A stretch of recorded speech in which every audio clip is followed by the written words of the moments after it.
Police লাইনে আপনি নিজেই আছেন। এই বাচ্চাটি ক্লাস 11 এবং 12 আমাদের এই প্রতিষ্ঠান থেকেই করবে। ওদেরকে আমরা এখানে ভর্তি করে দিয়েছি।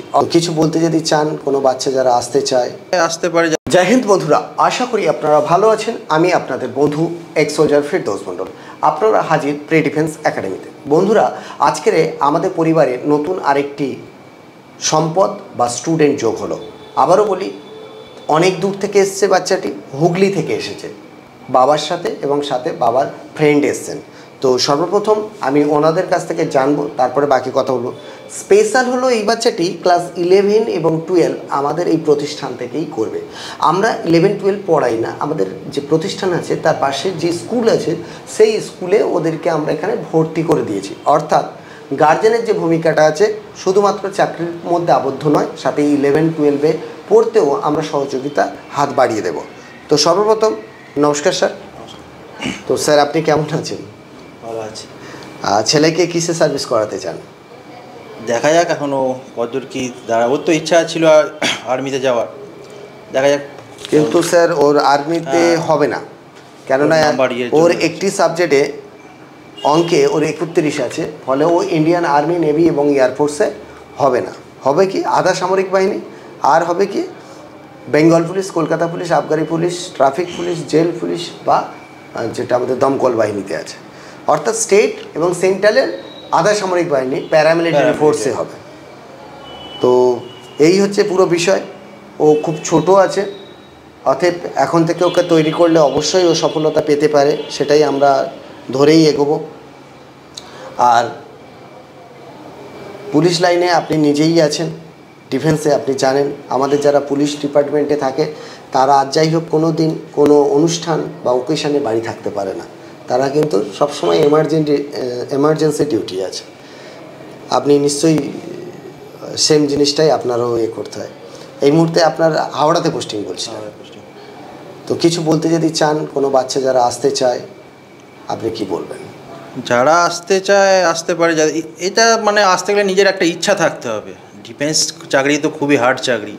নিজের ইচ্ছা যদি খুব না থাকে, শখে চলে এলাম, তাহলে হবে না। নিজের ইচ্ছা থাকলে তবেই সে চাকরি। শখে চলে আসলেও সে টিকবে না, থাকতে পারবে না, কিছুদিনের মধ্যে পালিয়ে চলে যাবে। কারণ সে এই যখন গ্রাউন্ডে যাবে 5 থেকে 7 দিনের মধ্যে তার কিন্তু শরীর ব্যথা হবে, ইভেন জ্বর পর্যন্ত আসতে পারে। অনেকের এমনও হয় পাতলা পায়খানাও হয়, তারপরে কিন্তু ফের সেটা ঠিক হয়ে যায়। তা আমরা এতটা ধীরে ধীরে ওদেরকে ডেভেলপ করার চেষ্টা করব।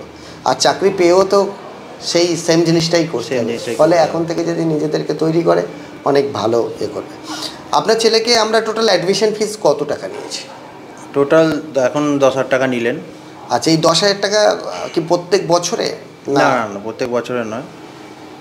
এই 10,000 টাকাটা একবার দেওয়া হলো, এবং যখন ওর কোর্স কমপ্লিট হবে তখন 85, টোটাল কোর্সটা হচ্ছে আপনার 85,000। আমি একটু ক্লিয়ার করে দিই, ওদের অ্যাডমিশন ফিস 10,000 টাকা নেওয়া হয়েছে। এই 10,000 টাকা যতদিন পর্যন্ত ও নিজের পায়ে না দাঁড়াবে, আমরা বলে থাকি 4টি এক্সাম, ছেলেটির বয়স 16 বছর প্লাস, অতএব ও 18 হবে, এবং 18-র পরে যখন ও এক্সাম দেবে অবশ্যই ও দেখা যাবে যে 2 থেকে 2.5 বছর চলে গেছে।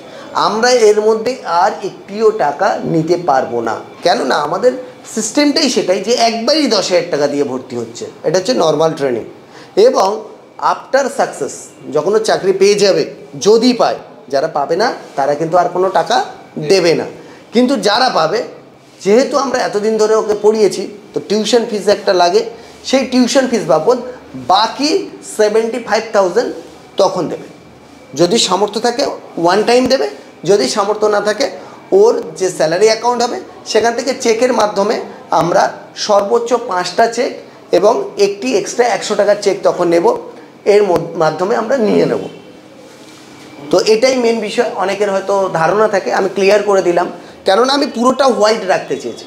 আমি আজকে 10,000 টাকা নিচ্ছি একটি স্টুডেন্টকে, কিন্তু সে যতদিন পর্যন্ত সফল হচ্ছে আমি ততদিন পর্যন্ত তাকে দেখব। তাকে ইচ অ্যান্ড এভরিডে ক্লাস দিতে হবে। সপ্তাহে 6টা ফিজিক্যাল ট্রেনিং এবং 6টা লিখিত পরীক্ষার ক্লাস দিতেই হবে। সেই দায়িত্বটা আমার থাকবে, আমার একাডেমির থাকবে। তো আবারও বলবো, আপনারা যারা আসতে চান তারা অবশ্যই আসতে পারেন। আবারও বলছি, আসার পরে ভালোভাবে আপনি নিয়মকানুনগুলো পড়বেন, জাজমেন্ট করবেন। করার পরে অ্যাডমিশান নেবেন। কেননা অ্যাডমিশান নেওয়ার পরে আপনারা কি করেন, ধরে নিন একটা স্টুডেন্ট অ্যাডমিশান নিয়ে নিল, দেখা গেল সে 15 দিন পরে কোনো কারণে বা 5 দিন পরে মাঠটা আর সহ্য করতে পারছে না, আমাদেরকে ইনফর্ম না করে গার্জেন এসে সেই বাচ্চাটাকে নিয়ে চলে গেল। সেক্ষেত্রে প্রথমত যখন নিতে আসবে তখন সমস্যা হবে। আমরা কিন্তু ওই স্টুডেন্টটিকে একটিও টাকা রিটার্ন দিতে পারবো না। আবার বলছি, এখানে পরিষ্কার আমরা যে এগ্রিমেন্ট পেপার আছে এবং যে বিল আছে পরিষ্কার বলা আছে যে ভর্তির যোগ্য টাকা কিন্তু আমি রিটার্ন দেব না। তো আপনাকে আবারও বলছি, যে সকল বাচ্চারা মেসে থাকে না বা হোস্টেলে থাকে না তাদের 1 দিন 2 দিন 5 দিন অসুবিধা হবে। আপনারা 1 সপ্তাহ 10 দিনের জন্য আমাদের এখানে ছেড়ে দিন।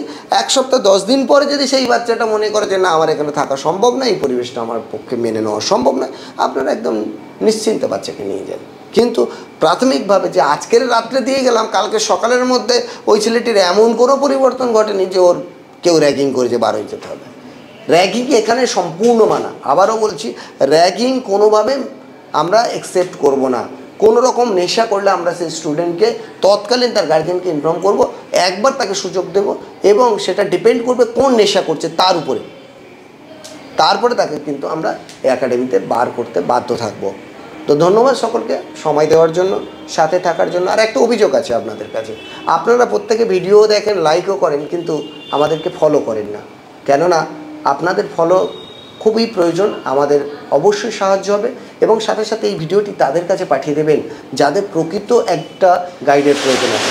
আমি বলবো না আমি সবথেকে বেস্ট, আমি চাইবো আমার দিক থেকে আমি সর্বোচ্চ দিয়ে বাচ্চাদেরকে তৈরি করব।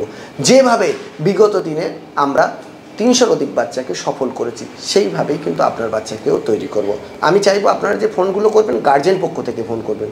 স্টুডেন্টের থেকে গার্জেন পক্ষের সঙ্গে আমরা কথা বলতে বেশি ইচ্ছুক। ধন্যবাদ। জয় হিন্দ, জয় ভারত।